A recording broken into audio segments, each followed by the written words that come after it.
her skin sheen under the fluorescent lighting. As if sensing someone's presence, Lucinda looked into the mirrors lining one wall and caught sight of Cassie's reflection.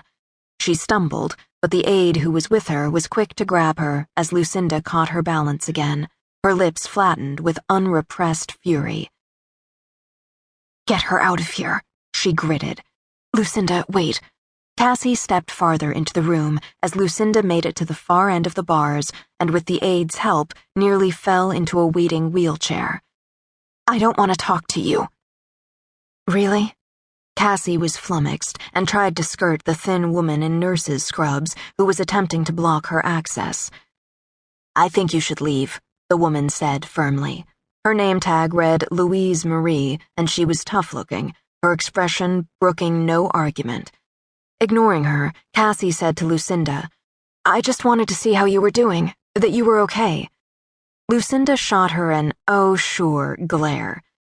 "I was nearly killed, all because your stupid sister didn't show up on the set again, and they thought they could get away with shooting the film without her, meaning using me.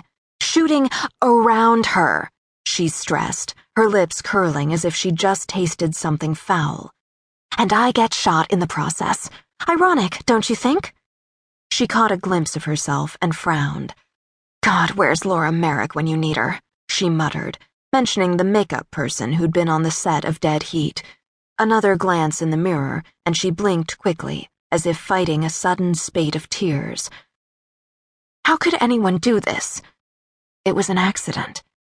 Again, the dark glare. "I was almost murdered, but I think they meant to shoot Allie. Or maybe even you. Not me, for God's sake." Reading the protest forming on Cassie's lips, Lucinda held up a hand. "I'm not talking about that Neanderthal Sig," she said, meaning Sig Masters, the actor who had fired the prop gun on the set. "He was just a pawn, like me, in the wrong place at the wrong damn time." She yanked the headband from her hair and mopped her forehead. "You know, he actually sent me flowers. They came with some kind of sympathy note that said, 'Sorry.' Can you believe that?" She rolled her eyes. "I mean, who does that? Almost kills someone and sends them roses and carnations and shit?" Cassie shook her head. The truth was, no one, not even the cops, thought Sig Masters was behind the accident. His record was clean, and he had no axe to grind, no motive to harm Allie or Lucinda or her. "I just want to find my sister," Cassie said. Lucinda snorted through her nose. "I didn't think you two ever got along. I heard that the only reason you had a bit part in the movie was because she threw you a bone, or that she thought it would be good for publicity or something." "Wow."